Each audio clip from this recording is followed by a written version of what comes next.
Hello, listeners. This is Mulberry Bush 934 with another episode of Mulberry Trimmings. Tonight's show, like previous episodes, will be on YouTube. Listeners and followers can find links to the show on Facebook, YouTube, and Google as Around the Mulberry Bush. The theme for tonight's show is actually going to be a three-part series.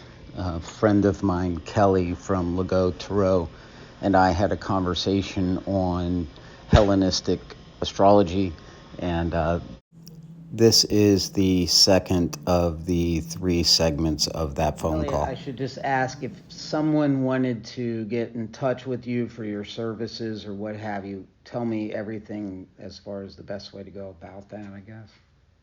Oh, okay, cool. Thanks for asking.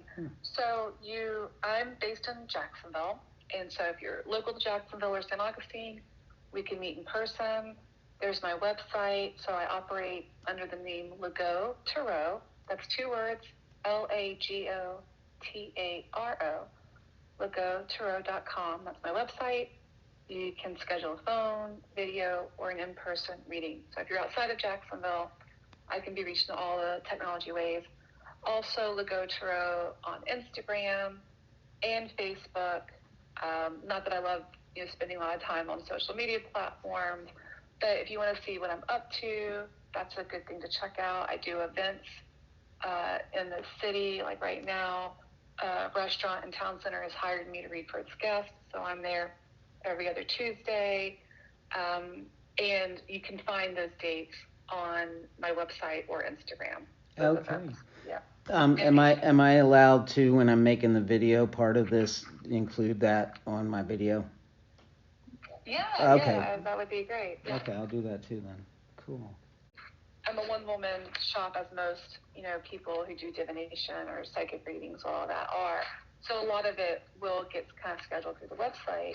I love meeting people on the phone, answering your questions before the session.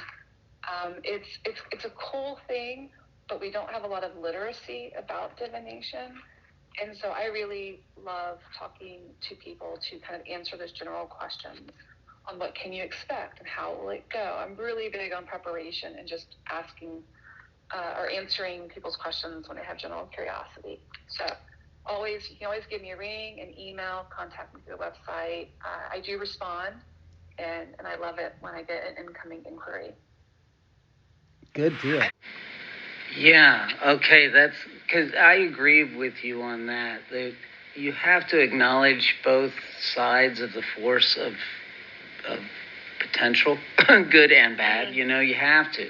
That way you can anticipate an outcome. The sun might not always shine. It might rain tomorrow. And it's not always your fault. And if you do have misfortune, you need not carry that. Of course, it's good to have personal responsibility. True. And it's good to acknowledge your participation and your ownership. And when outcomes don't go your way, and maybe even when you cause other people to suffer, because we all do that. We could try to be the best human being in the world. We will still likely cause harm to others, intentionally or unintentionally. Yeah. But, all that aside, when things unfortunate happen to you, we don't always have to say, okay, I have ownership of this, because sometimes just bad things happen beyond natural disasters, right? The people who go into the Walmart and then there's some, shooter who just loses their mind and goes in. Right. So we must accept that. As much as we want to be optimistic and uplifted, we have to accept that we move through a field of chaos that will sometimes hurt us. And I feel like astrology, particularly Hellenistic astrology, kind of gives you some really good tools for anticipating that. And what's the nature of it? Will it be violent? Will it be a crash? Will it be just a life cycle ending and it's time for something to die in your life? And what will that look like? How might you experience it? Will it be through money? Will it be through enemies? Will it be through work? Through siblings? Astrology kind of really helps you map these things are so important to us to that fate of good fortune and bad fortune, misfortune. I truly think that there is a vibrational harmony in the air. I think the Earth's vibration is a part of our existence that we don't know. We're not conscious of it, but our consciousness and the Earth's vibration are the same exact frequency. Yeah, well, and I'm really glad that you mentioned that. That's really, really well said. Yeah. And one of the big misconceptions that people have about astrology, it's the misconception I had. I've only recently come around to astrology and liking it. Before, I used to think it was garbage because it was just so self-referential. I always joke, like anyone that's worked in an Excel file, you will at some point in your life get this thing called the circular reference error. Oh, yes. Where you're trying to build a formula, right? Oh, God, I know it. I do. You're referring to a cell that's just going to refer back to another thing that you're already referring to.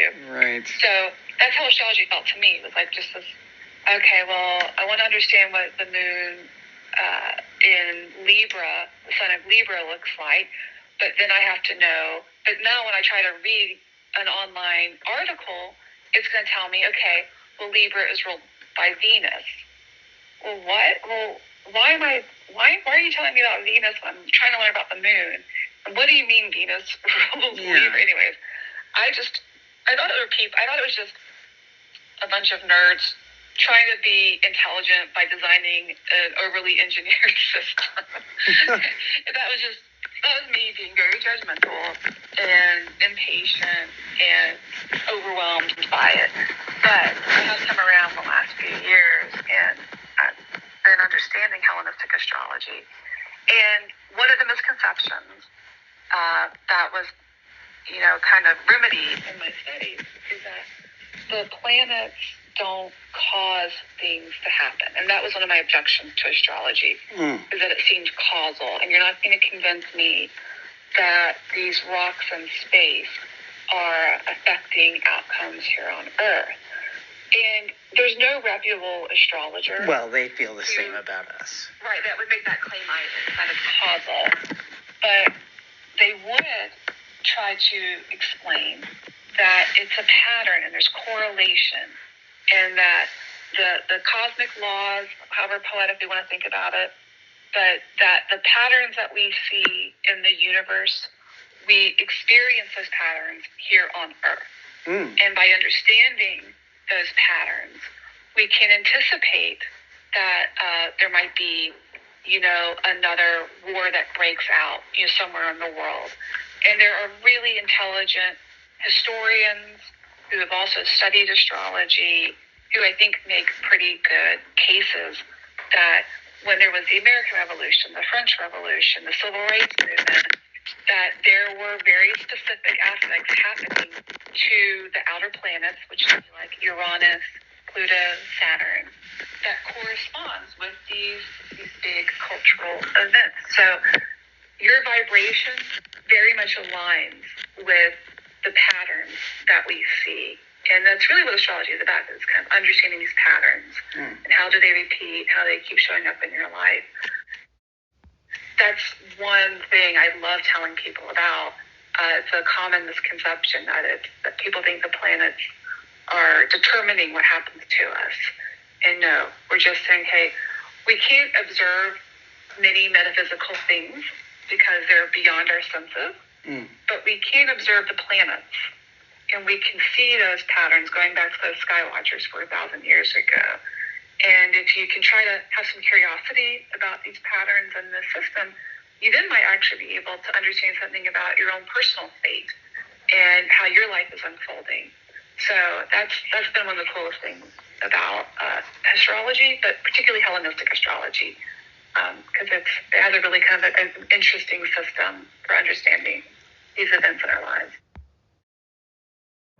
I wholeheartedly believe that what we see with our eyes versus what we measure with mathematics is the more influential thing.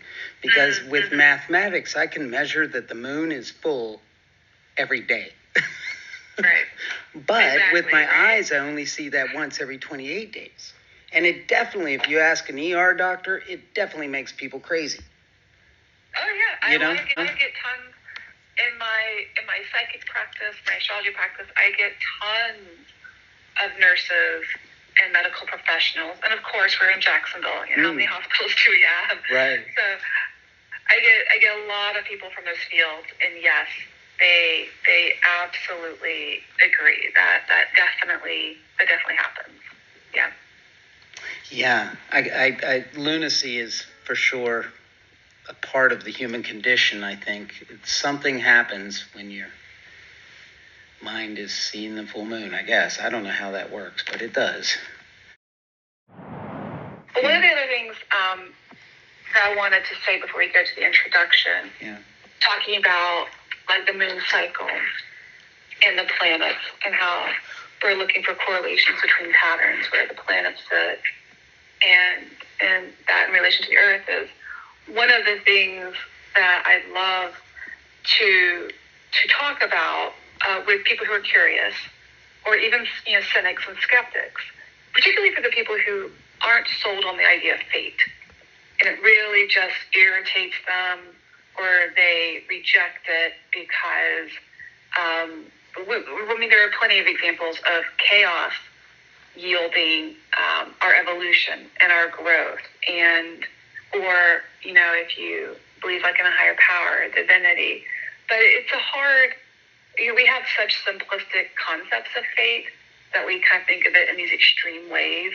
But if there is fate, that it annihilates your free will, or or there can't possibly be a design that would, confine us to such narrow choices, or limit us in the way that we can express ourselves. And then I understand all of that, and I used to be a party to that. But I just like to always point out that reliably, we know that the planets in our solar system follow an orbit. It's perpetual. That orbit is fixed.